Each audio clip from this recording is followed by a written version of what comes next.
Robert, thank you so much for being here and welcome to the show. Well, glad to be here. Thanks for having me on. Congratulations on its birth. Thank you. So I guess maybe the first question, very generally to set the scene and for our listeners who may not know you very well yet, would you be okay just describing your path a little bit from primatologist to neurobiologist and maybe leading to the more recent work into free will and determinism? That'd be a great start. Okay, well, I'm one of those people who decided I wanted what I wanted to do with my life at a very early age. I was about 8 or 9 when I decided I wanted to go study primates in East Africa.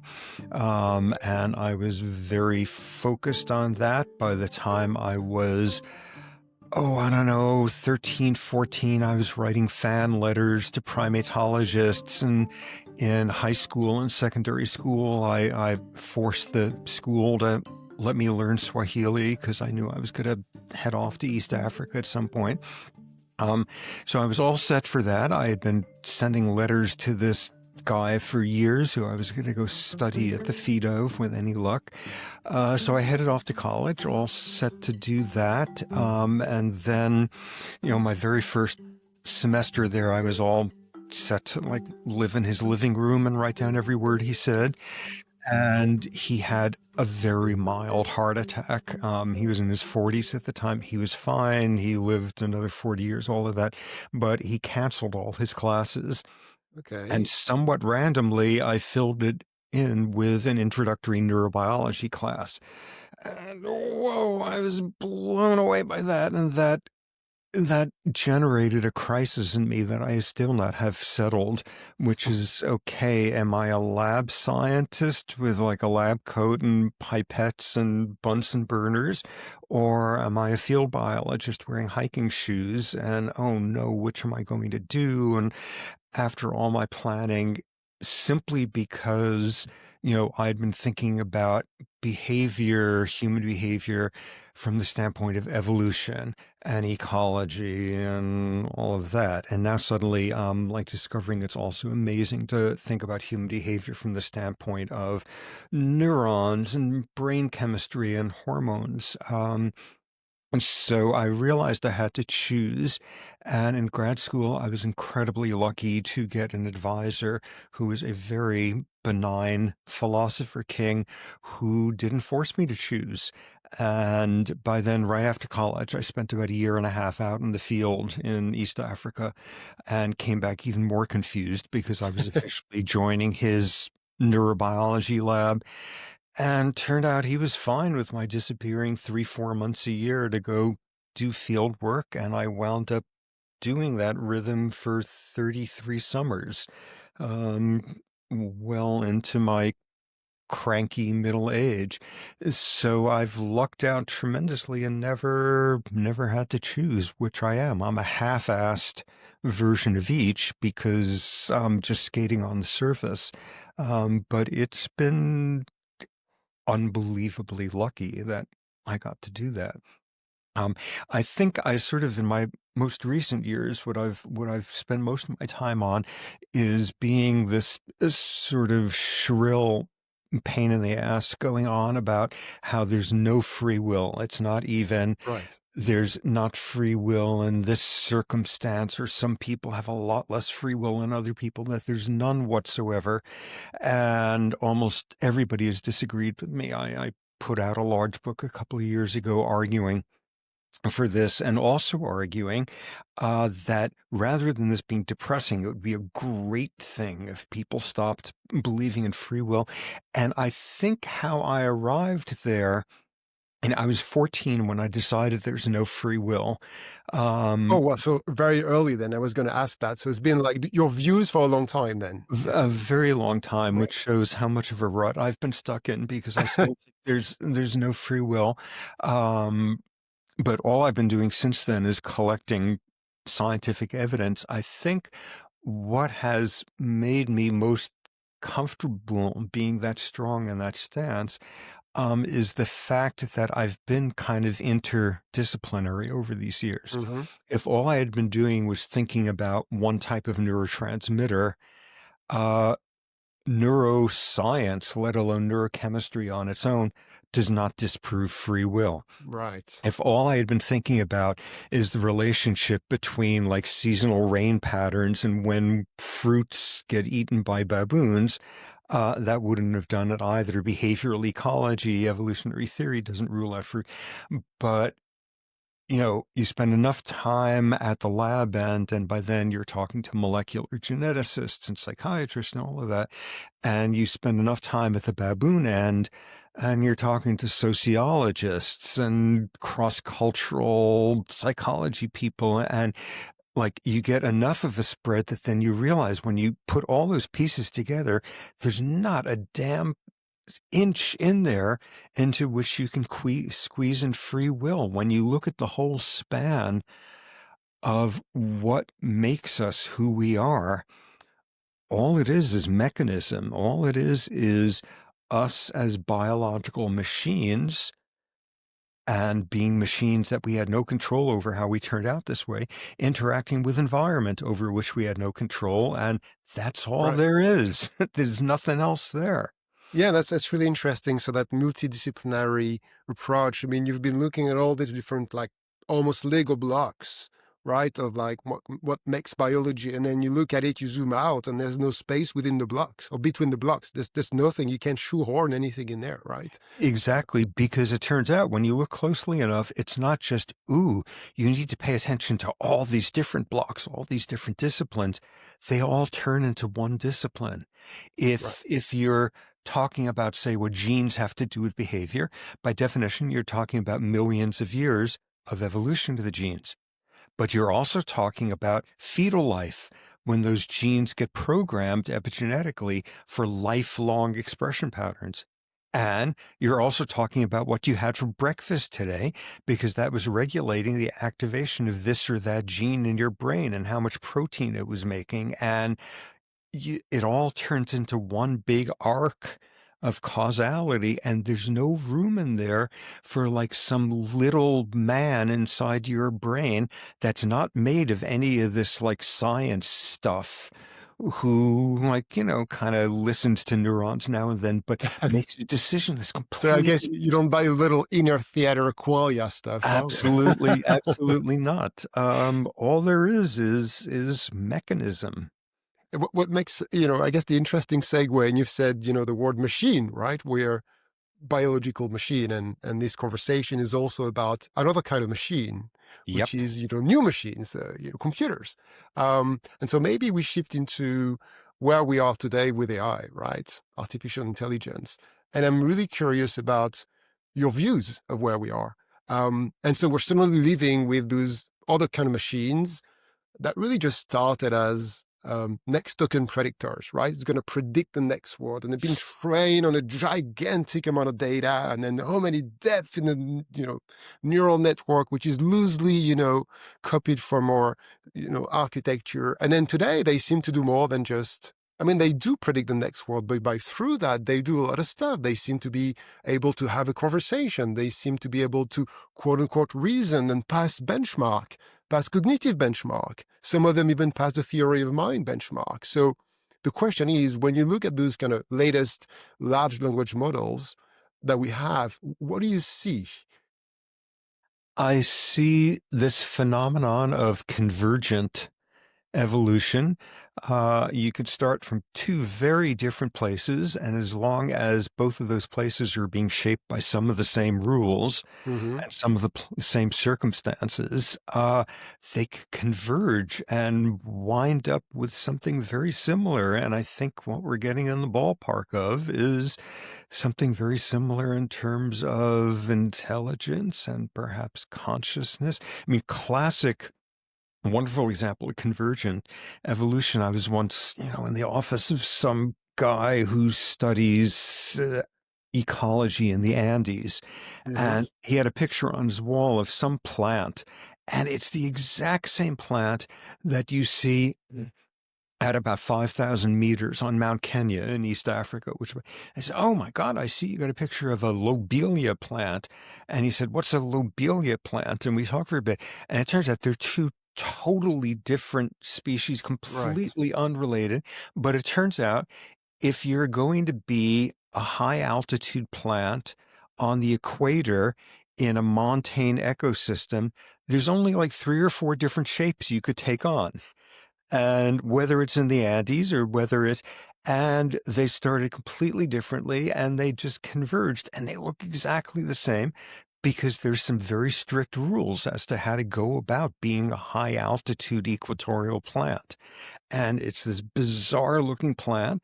And his was a bizarre looking plant in the same bizarre and convergent evolution. I think what we're seeing is you start with, oh, I don't know,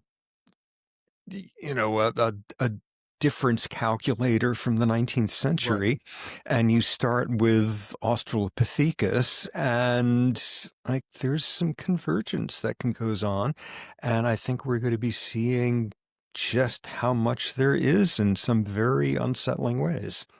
And what do you, maybe just a follow up on that? You alluded to a bit of that, I think, in your previous answer, but maybe more explicitly, what are those, in your view, those rules, that drive this? Is this, prediction? Is this computation? Is this something else entirely? Evolution? Could you help us understand a little bit those rules that you're talking about there? I think by now, when you look at this analogy, a human brain is to a brine shrimp's brain, as an AI is to a abacus or I don't know what, or a Hewlett Packard calculator from when I was like a kid. Um, the rule that is responsible for both coming out the other end, is the sort of starting point of emergent complexity, which is more is different.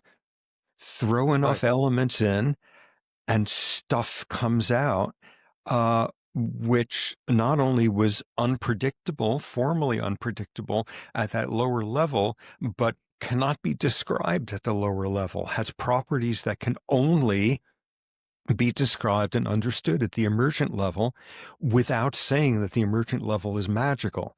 It's still anchored in more is different.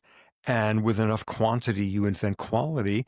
And that's what the human brain is about. And seemingly, that's kind of what AI is about.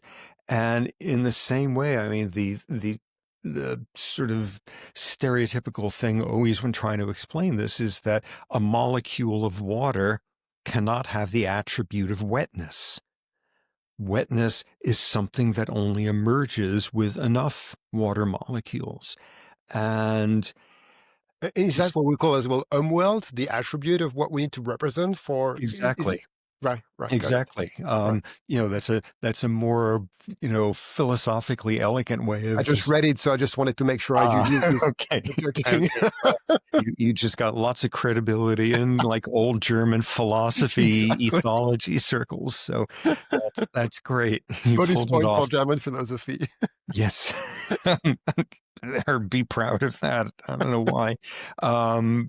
But yeah, this whole notion that, a human brain is made of the same exact stuff as a single cell organism, and its nervous system is using the same Mm, properties as a fruit fly that only has about 100,000 neurons, and you throw 80 billion of them together, and out comes theology, out comes aesthetics, out comes all these things. And when you look at it, and here's something that I just like endlessly fascinating. Okay, so a chimp, you look at a chimp has about 30 billion neurons mhm. in its brain. And somewhere we know that go from 30 billion to 80 billion and something happens, something happens. But the main thing is like that seems to be what the key transition is. And this became clear, I don't know, late 90s after the Human Genome Project. And we got the human genome. And about 5 years later, they got the chimp genome. Mm, And one of the most irritating cliches in sort of my business is that humans and chimps share 98% of their DNA. which turned out to be true to the extent it's hard to get a hard number. But yeah, they had been saying that based on biochemistry for decades, and now you can compare the genomes, and yeah, about 98% equivalency. So now you can say, what are the genes that are different? Because that's going to explain everything. And this turned out to be totally disappointing because hardly any of them had to do with the nervous system. Half the genetic differences between a chimp and a human have to do with olfactory genes. Mm-hmm. We've turned off a whole bunch of olfaction genes that they haven't turned off, so they have a better sense of smell. And some of the other genes have to do with like why chimps have lots of hair on their shoulders, but only some guys do, or immune function or reproductive stuff. And where are the brain genes? And there turned out to only be a handful of them. And what do? They regulate how many rounds of cell division the neurons in your brain, the progenitor, the stem cells that precede them, Got how it. many rounds of cell division they go through. And in a totally rough, obviously simplistic way, you go through an extra round of division and you've just doubled the number of neurons. You go through 2 extra rounds of division and you've got 4 times as many neurons. You go through, and whoa, the key genetic differences were in how many rounds of cell division the things that are going to become neurons go through in different parts of the developing brain. In other words, the only difference is if you let a chimp brain go through a few more rounds, um, you'd get a human brain. You'd get a chimp brain with 80 billion neurons, and at that point, its brain would produce aesthetics and theology and economic theory, and it would be totally unrecognizable theology, but it would be the emergent properties of an 80 billion neuron brain. And whoa, stuff just pops out then. It's amazing. So I guess we've already kind of brushed into the subject of, what is intelligence, and to your point, a bit of, I don't know if you would frame this way, but like universality of that, and convergence towards predictable states or predictable things such as the human brain. So it's not so unique in that way. We just had a few more rounds of training, so to speak. Exactly. Um, Exactly. th- And where th- people now fight is exactly in your use of the word intelligence. Ooh, do we mean it literally or do we mean it metaphorically?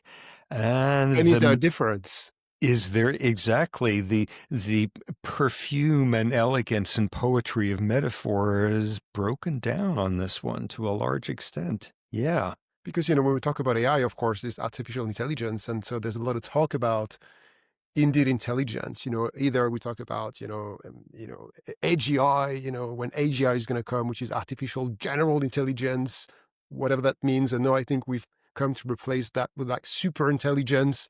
But I'm not so sure in the AI realm we've defined so well what is intelligence, and we talk a bit about that today. So, uh, two questions. So maybe is there anything you want to extrapolate on in terms of your definition of intelligence, where it's coming from, and what's the mechanism there? And the second part of that question is, um, I guess to your point, there's a similarity, at least, between the intelligence in AI and our intelligence, but are there any key differences? And by that I mean this idea of embodiment, this idea of having a body, having a Yeah. biological substrate. So maybe you can riff a bit about those topics. That'd be great.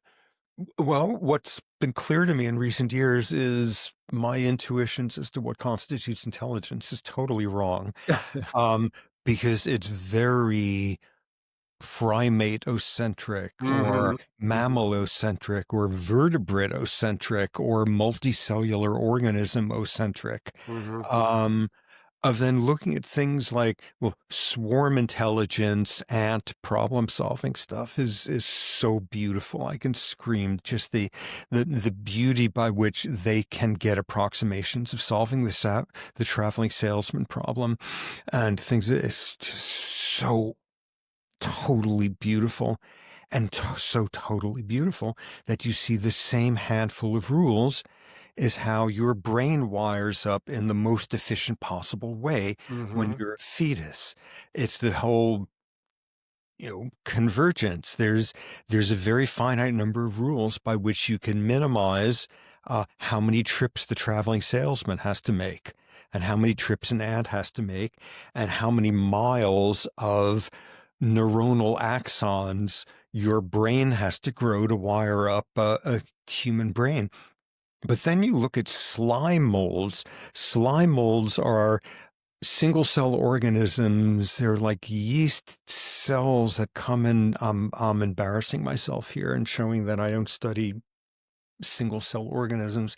Are they yeast? Christ, I can't remember. I can't help you there. Sorry. I wish Yeah, I it's could. true. I can just make it up then. Yes. They're single cell organisms. They go around their whole life as a single cell organism, Right. except at certain times where they form colonies. Colonies where they actually give up their cell membranes and mix their nuclei where the DNA is, and they become this one multinucleated organism made up of all these single cell things that have all joined together. And you got a slime mold thing that could creep up and down trees and eat lichen and things like that. But what you can also do is learn and solve puzzles and solve mazes. You dump a little drop of slime mold at one end of a maze, and you put something that slime molds love, which turn out to be like breakfast cereal or something, oat flakes, at the other end of the maze, which sounds great. And you come back an hour later, and they have filled up every single corridor in this maze. The slime mold sort of creeps along, and it can expand. And you come back 5 hours later, and it has found the solution, the shortest path to the maze. Oh my God, how the hell does it do that? And it does it through emergent principles. Mm-hmm. What happens is it initially spreads out, and every nook and cranny of the maze, and eventually like one edge of the slime mold hits the food, hits the terrific food, and it's great. So there's a first rule that you just expand randomly. And now that you've hit the food, what you begin as the next rule is the better the food source, the harder you pull the rest of the colony to get to the food source. And on this, like, you look at this multicellular slime mold thing, and it's got this protein architecture, this protein scaffolding inside of these like steel beams in every possible direction. And as you begin to pull at the end that found the food, all of these beams become parallel. They start getting pulled together, which gives them more force to pull. So that 2 inches back, all of those beams get pulled to, and before you know it, it is pulled into the optimal solution that solves this. Oh my God, this is totally amazing. And this gave rise to like one of the coolest studies. This was in Nature years ago. Some Japanese scientists, which winds up being relevant, that they took some slime molds. They built a very strange arena for their slime. They put sort of an odd barrier. It wasn't a straight line. It sort of meandered about. And they put down like 15 little drops, tiny drops of slime mold, after which the slime mold begins to expand out. And like a few hours later, it's completely covered. And then you come back the next day, and it's this network. It's this network of the initial drops connecting to each other, where they've trimmed away all of the places, and each of these drops is where you had put the food. So these are places you want to go to. And then you do all these calculations, and they've done a traveling salesman optimization. They've minimized the number of pathways against the different food sources. And then you get the surprise. What is this outline that they put? This was the outline, the coastline of Tokyo, and the spots where they put down the little dollops of food corresponded to train stations in the Tokyo subway. That's a brilliant punchline. It's and they had replicated the connections in the subway system in Tokyo very closely in the most optimal way of getting around the system there and minimizing the number of tunnels you had to dig. There were some exceptions. There were some, whoa, what's that about? So, and then you discover some politician like 15 years earlier had pushed to have an extra train station put in his community. So there was this like superfluous, inefficient little train station there for his rich constituents. Okay, so the slime mold's down.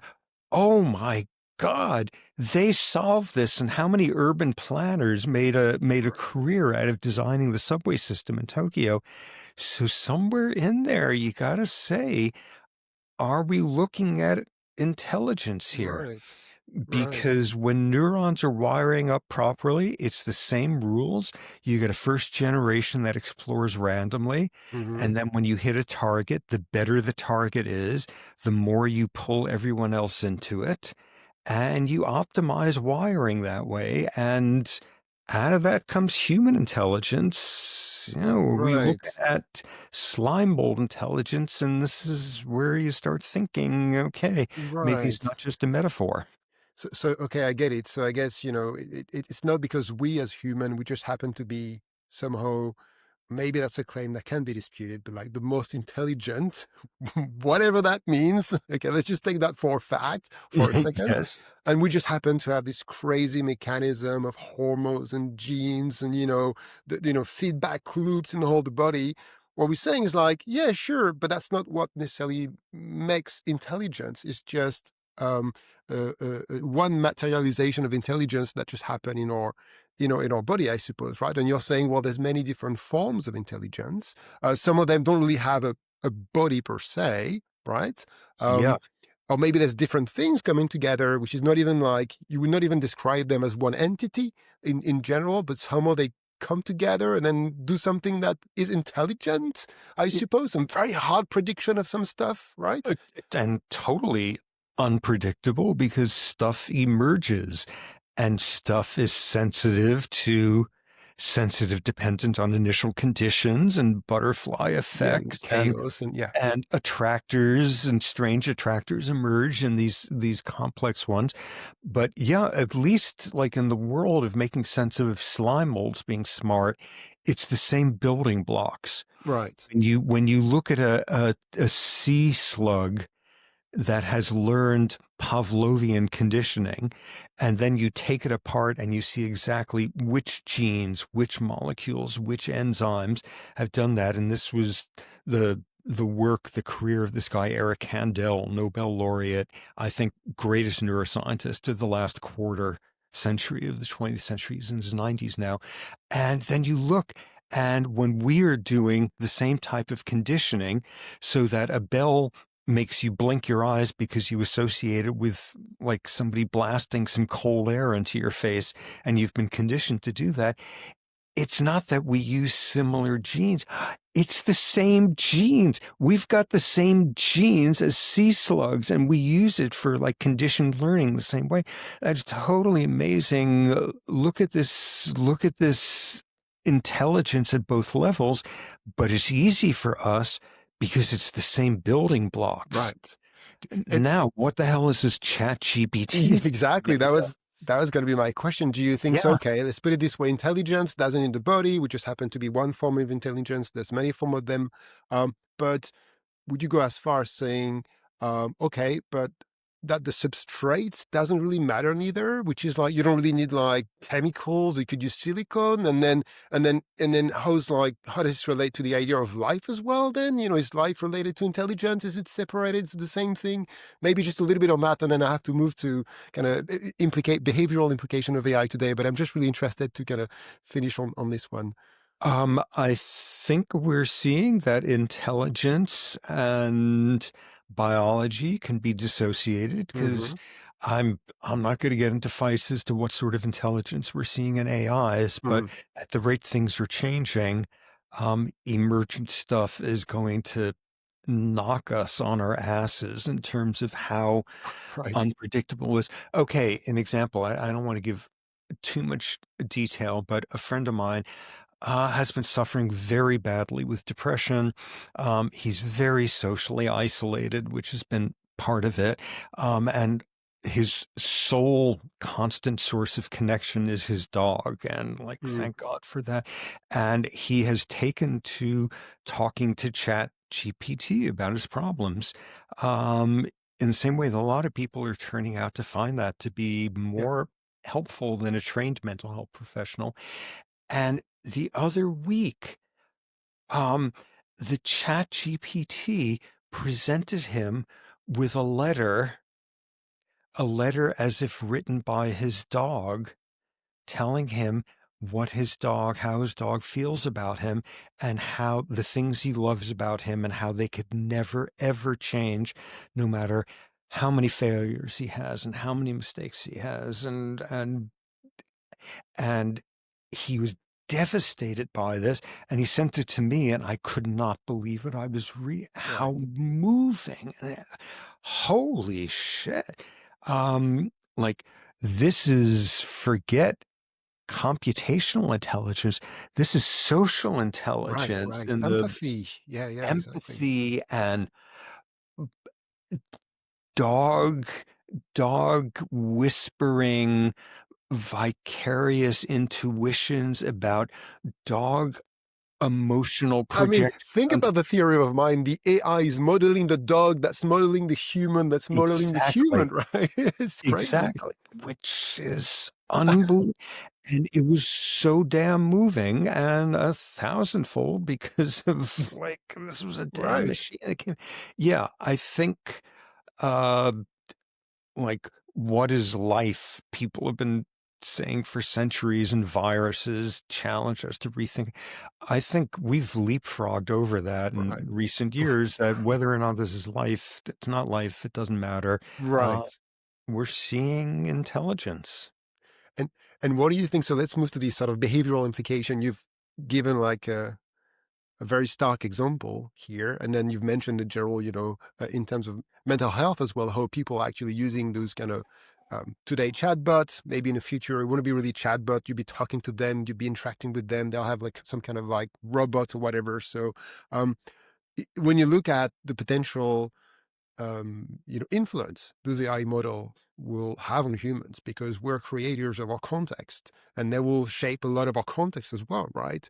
Um, what do you think happens? Are you mostly worried, or optimistic, or maybe you're not sure?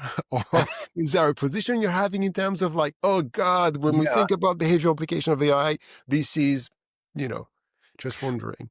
Well, I should preface it by saying I am like a very well-educated 18th century scientist in terms of how much I understand any of this stuff. I don't have a cell phone. My Right. wife had to teach me how to use a mouse on a computer decades ago, so I I don't know what I'm saying here. I'm very uninformed about this. But I think it's scary as hell. Hmm. Um, the easy level is Luddites, and everyone think of Luddites as having been just um, anti-progress and just odd reactionary radicals, and that seeming oxymoronic, and how could that be? But no, they were just pissed off about jobs disappearing by textile mills Right. going up all over the place. It was a social justice movement. It was a social political one. And I think we're just on the edge of, rather than technology just putting those people out of work, those people who pick up heavy things for a living, and those people who now can get addicted to opioids in their useless state, uh, those people are going to include radiologists pretty soon.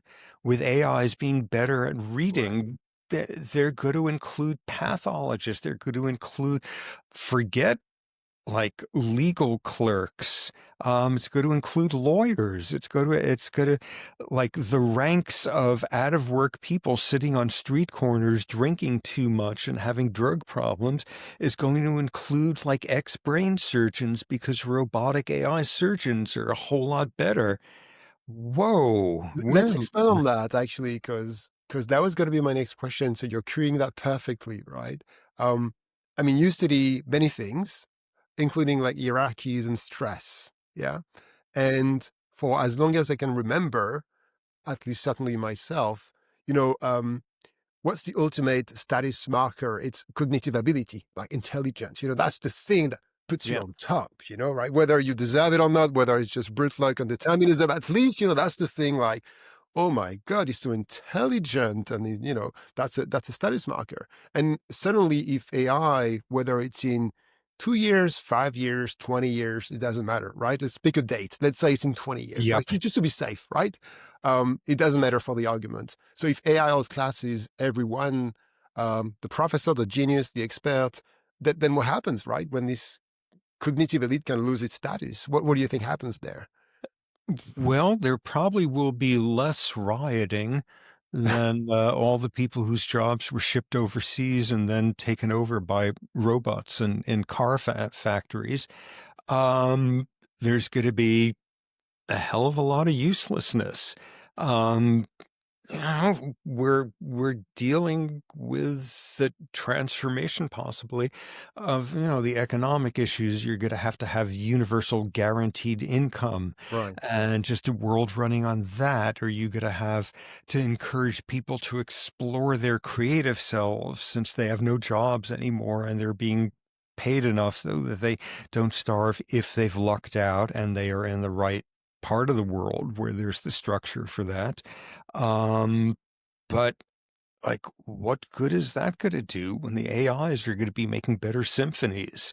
Um, it's, I, I, it's, I suppose the fact that it's produced by human might be the thing that matters, whether not the quality of the symphony itself, that somebody had some like spend like days thinking and sweating right. across. Yes. Well, I'm still hoping that maybe we'll value that non-immortality, the fact that there's somebody who has like put a bit of effort through that. But maybe I'm wrong.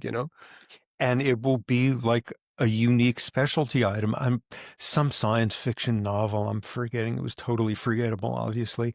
And some planet with like very, very primitive crafts that nonetheless were wonderful, but this like ruling elite who dominated them, and you would go into their palaces and they would have like an 8G carpet of some particular tribe. 8G, 8 generations, 8 generations, continuous generations of descendants of the original weaver devoted their lives only to weaving this carpet. This was an 8G carpet. Whoa, and so that's a major status thing to have in your palace there. That's all they did there. This is like, the stonemason and the son of the stonemason, the grandson for 5 generations who built Notre Dame, or there's a cathedral that's Right. been being built in New York for 100 years, and the stonemason's children are now doing Maybe you're like right. We'll be back at building cathedrals. Maybe that's like that. you know what? Okay, let's do these guys. And the knowledge that, whoa, we could make one of these carpets in 30 minutes in a factory now. That's what, oh, 8 lives were wasted on this. That's what makes it special. I mean, Mhm. there's this also example that people, I think it's correct, the fact that it's not because AI is better at something that we stop caring, like, chess. Yeah. AI even finished the game, right? They beat every one of us at chess. Somehow still, they're still a chess player and we're still interested in chess and has evolved a little bit the game. So maybe there's a bit of a hope that things will kind of change and there's be this kind of symbiosis with like AI, a bit kind of part of us. I don't really know exactly, but it might happen. But then you're going to be having the equivalent debates of what's it like with, oh, what was his name? South African runner who murdered his girlfriend Oh was yeah, I don't remember the name. Start with a P. Oscar Yeah, last name start with a P, Oscar right? Pistorius. Yes, Oscar exactly. Pistorius. Yes. Like, oh, is he cheating? Is he heartwarming because he's overcoming it? Like, I don't know. It's kind of cool watching him run on those things, but does it make sense that he made a world record of like on fin feet or whatever? Yeah, maybe you're just gonna have to say, well, we're not as good at chess players. Um, Maybe we're gonna have to have like pathetic human tournaments of detecting cancers on pictures of people's skin. All of these out of work dermatology oncologists can they Right. spot a melanoma? None of them work anymore. This guy is just coming out of rehab because he's been drinking ever since he lost his job to an AI. But still, whoa, he's the best human at spotting a melanoma. He's got an 83% accuracy rate. Whoa, he would have only killed 6 of his patients this year if he was still working. I don't know. Maybe we're gonna have to like accommodate to Yeah, that yeah, sort of thing. yeah. Um, I think that's an area clearly where we'd want an AI to, if it's superior, right, rather than a human. Yeah, but he's been trying. You don't really care yes, about trying then, right? You just want success. right. In He's sweated. Look at that. He yeah, really he exactly. cares. He cares. I don't know if AIs care, but he cares when he missed that tumor and thus your grandmother died. Exactly, right. That's yes, correct. One I want to geek out on some recent research in AI and then potential parallels to neurobiology. I don't know anything about neurobiology. I read a little bit about AI, so I can talk about that. Maybe you can help fill the gaps. But before that, because that'd be sort of our last section. Before that, I was wondering, coming back to determinism and free will, whether you think, and then again, think about, let's say, the 20 years we have these super intelligent, maybe probably earlier beings, and they act like us, at least, cognitively. It's, people can still say it is a simulation of that, but what's the difference between, simulation and reality if you can't really spot any material difference in outcome? Do you think that kind of bolster the case you've been making for determinism? Because what if we're building these clearly, clearly deterministic machines, right? We kind of know exactly the code we put in there. Yes, there's some kind of stuff that's happening, but there's no magic, there's no qualia, there's no inner theater, they don't have, consciousness. At least, that's what we think right now. So do you think that makes the case for like, well, we also some kind of other machines then? Absolutely. Um, I spend my time thinking about how we're machines just like sea slugs, rather than all the people who now have to start thinking, are we just machines just like ChatGPT? In what ways? When comparing us to sea slugs, the thing that makes us unique, we're machines, the same building parts, blah, blah, etc. We're the only machines who could know that we are machines. We're the only machines that could learn where the buttons are. We're the only machines that could be discouraged by the discovery that we're just machines. All of the self-referential Mm, stuff, mm, which built in that the ability to learn where the buttons are, and thus to learn what circumstances are more likely to deterministically bring you about pushing that button more and thus getting better at X. This recursive stuff is where change comes from without having to give up. There's no free will. That's pretty defining of us. Maybe recursion and awareness of machine state and awareness. I mean, every time you have an ex-alcoholic who's at a street corner and they either go where they're going by making a right here and then a left, or going straight here and then making a right 1 block further, and they've learned there's a bar on this street. And if I walk past a bar, it's hard. I get tempted to go in. So I'm going to go straight. I'm going to take that route. They have just shown they are a biological machine that knows they are a machine and has learned something about one of those levers. And if every time, like, the alcoholic next to them with the exact same insight says, yeah, I know if I walk down the street past the bar, I should, and then goes and walks down the street past the bar and goes in, there's a machine-like thing as to why they wound up being a machine who could not act upon that knowledge, whose whose architecture of self-discipline and gratification postponement turned out to be lousy, so that they said, if I walk down this block past the bar, I know I'm going to be tempted. And then they Mm. walk down the block and they're going there and there because their frontal cortex, when they were a third trimester fetus, didn't develop as well as the first person's one who Right. does the thing they're supposed. No, we're not seeing free will there either. They turned out to be this sort of organism who, amid understanding that button, is not able to operate it efficiently. That's And, how they turned out to be. and do you think then, are you on the, I'm not sure if there's a side really, right? I don't know enough about that, but do you say that sort of, are you of the view that consciousness emerges because we have the need to kind of self-model ourselves to make better prediction? Is that sort of the idea there? I mean, I'm not talking about like subjective experience, which is slightly different, but at least, self-awareness.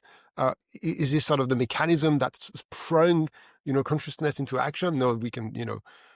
Absolutely. Okay. Amid recognizing that consciousness is a pretty unreliable reporter as to what's going on, and it's easily manipulated. And most of the time, when we are making seemingly important, conscious, well thought out decisions, we are making post hoc rationalizations for our intuitive decisions that we've made. And like you put somebody in a brain imager and they're figuring out a moral stance about something, and their emotional limbic system is activating before their cortex does. Their cortex is just catching up afterward with some consciousness to provide that key transition from, I can't tell you why, but it's not okay when those people do that, to, oh, here's why I thought about it. Here's why that's not actually okay. That was not conscious. That was just consciousness post Yeah, hoc yeah, yeah. We rationalization. predicted the thing we wanted to say, and then updated the Exactly. little algorithm there, then and backwards.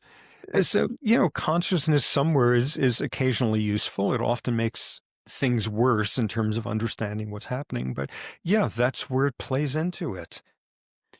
and we start seeing this kind of like not consciousness, but self-modeling and almost signs of introspections in those large language models. Because the people at those big AI labs, like Anthropic, they do a lot of research on what they call interpretability, right?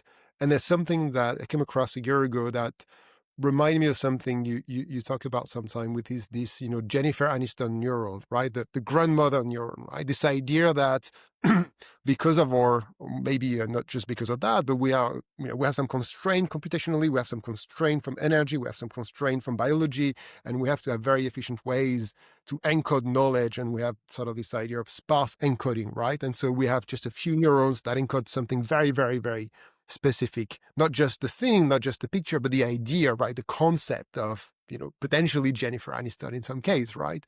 What's interesting is that researchers have found something similar in large language models, right? And they published a paper that they called, Really? they called Toward Monosemanticity. And they looked into the model, which is like a big neural network of many, many layers. So it functions not like the brain, but the architecture is like loosely copied over neurons, basically. And they found that they could sort of, with different techniques, using a sparse encoder, actually realize there's some very, very specific, high-level concepts encoded into the AI neural network. And then if you manipulate this concept, the behavior will change. And some of those concepts are related to like some kind of very kind of lower abstraction, such as the idea of like the Golden Gate Bridge, but it also like really encode higher order concepts, right? The idea of, catch-22 situation. There's a specific small set of neurons that would fire. Then there's this kind of catch-22 situation, conflicting allegiances, logical contradiction. If you activate that feature, like you get into the AI brain and you put a bit of power there, then the model will like behave differently, right? So that seems to be happening, that sparse encoding Wow. in those AI models as well, right? And that is quite interesting, isn't it? And what that immediately raises, and insofar as the human brain doesn't have a whole lot of sparse coding for things, you could say, well, what sort of species are we that we use some of these rare sparse coding pathways for celebrities? What the hell's wrong with us? Why are we using it to like memorize whether Rousseau or Hobbes said this or that? Like, that's a species priority for, yeah, we just learned something very interesting about social primate neural architecture. What's it going to be for an AI? What does it consider in some passive sense of the word to be the important things that it wants to devote sparse coding to? It's funny, there seems then to be some kind of back to this universality of like rules, even in the way those kind of prediction models. I mean, it turns out if you want to predict the next word very well, you have to do a whole lot of things as a model, right? That's what it says, right? You have to do a whole lot of things right if you want to make sure you predict the next word very, very well, right? And there seems to be some kind of convergent solution, at least between two different like things. Like one Yeah. runs on silicon, binary gates, very different. The other, this biological thing evolved on like millions of years. That is quite fascinating. And it's going to teach you something very interesting about that AI, what its priorities are.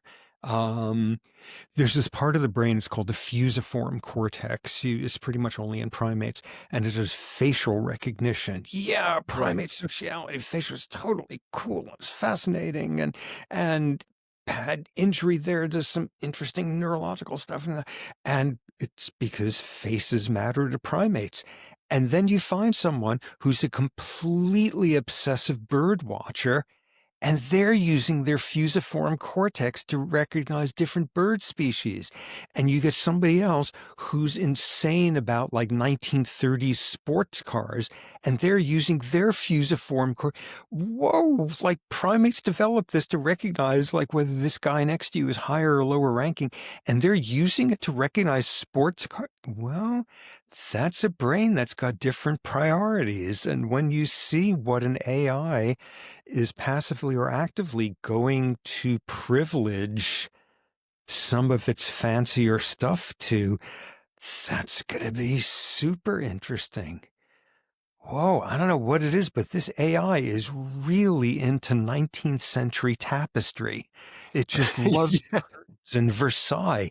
It just every damn conversation with it comes back to talking about the curtains in Versailles, and it's sparse coded all of the curtains there. Yeah, you're correct. What's up with that AI? How'd that happen? Why Robert, did it turn out that way? sorry, Yep. apologies. I'm anxious. I'm conscious of your time. Do you have a few more minutes? Can I just, Yeah. Yeah. yeah, just a few more minutes because I want to tell you about something else, which I think you'll find interesting as well. And that's the last kind of geeking out stuff. That's another research. Same guys, Anthropic. They're doing a lot of like interpretability research again, and that was just released like a couple of weeks ago.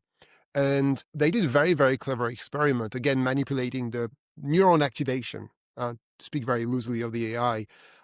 What they did is that they injected secretly, like the activated concept into the AI neural net, right? That they isolated before, right? So they have the vector, the concept about all caps, for example, like a word that is a small caps and a word that is all caps. So there is this concept of like all caps. And really, they activate that little feature, right? Not by prompting the model, but really like prior, like in the neural net, and then they do an experiment and they tell the model, which is funny by the way, they say 50% of the time we're going to mess around with your activations, but we're not going to tell you. And then 50% of the time we're not going to mess around with your activation. And then could you just let us know what's happening? That's the prompting, that's the text. And so when they mess around with like activating the loudness vector, the all caps, and then they say, did you feel something? Half of the time when they don't do anything, the model goes like, no, I think all good. I can recognize my own thoughts, it says, right? And it's fine. And then when they mess around with the activation, it doesn't work all the time, but it works better and better for bigger model. The model says, and I'm quoting, I'm experiencing something unusual. So it knows it's experiencing something unusual before it says what it is. And it says something about loudness and screaming, right? Right. And they test that in many different ways. And so those models seem to develop this kind of early introspection and thoughts. And then that's quite mind bending. And I think this is going faster to what a lot of people are thinking. And Wow. I'll send you the paper because you should That's definitely read it. Because, the next step is going to be the AI who, when you've done nothing to it, says, I'm feeling this different, this different. Why do you think that? I was looking at your facial expressions, your little micro expressions. Right. I know you did. I'm not a control. I was an experimental. Placebo effects on an AI. Right. Right. That's going to come. That will be the next one because they think they understand the circumstances under which they were the control or the experimental. And they may be wrong some of the time, and they will report changes. That's correct. That is quite fascinating. And I wonder how much these kind of AI models will also serve as a good, maybe it's a bit early for that, like playing ground for any kind of, you would not call that neuroscience, let's say AI science, and whether we can learn from these neuro thingy of AI and bring that back to like proper neurobiology, right? One day there will be an AI that will do something stupid and inefficient, and it will be able to tell you, I knew I shouldn't have done that. But here's why I did it anyway. Yeah, yeah. And we've just got an insight into human addictive behavior. Yeah, exactly. That's going to be interesting where when the AI will express, which it did a little bit with this kind of introspection, like an intent, and then it's going to be clear that the AI didn't choose to intend this way, and then we'll think about ourselves. But are we choosing to choose? And then I think your case will eventually be bolstered there. Now you'll come back and say, "I told you so." Wow, that is fast. That would be great if you could send me those We'll references. send you the two papers. It's really really. I knew you were going to like that. Fascinating. Great. It's really interesting. I'd love to keep you for hours and hours, but I think at some point we have to close this conversation. I've got so many other questions, but I just want to thank you so much. And maybe let's finish with this. It's not an easy question, but maybe if you, from what you know about neurobiology, what you know about biology, and given what you don't know, to your point about AI, if you could tell like people working in AI today, AI engineers, one thing about human behavior before they keep writing more codes, what would it be? What do you think is the important insight, that you could give, if there's one or maybe a few of them?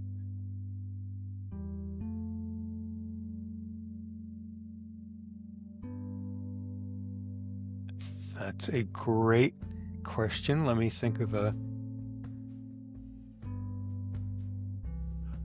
all the time, humans believe they understand why other humans have done something, and almost always their attributions are incorrect. And I think that's going to be most relevant when the AI people start thinking about AIs interacting with each other. We have frantically projected theories of mind, and because we keep thinking this other human is made in our image, we come up with incorrect attributions, and that's where a lot of human tragedy comes from. Robert, thank you so much. Oh, thank you. This was a total pleasure, Antoine.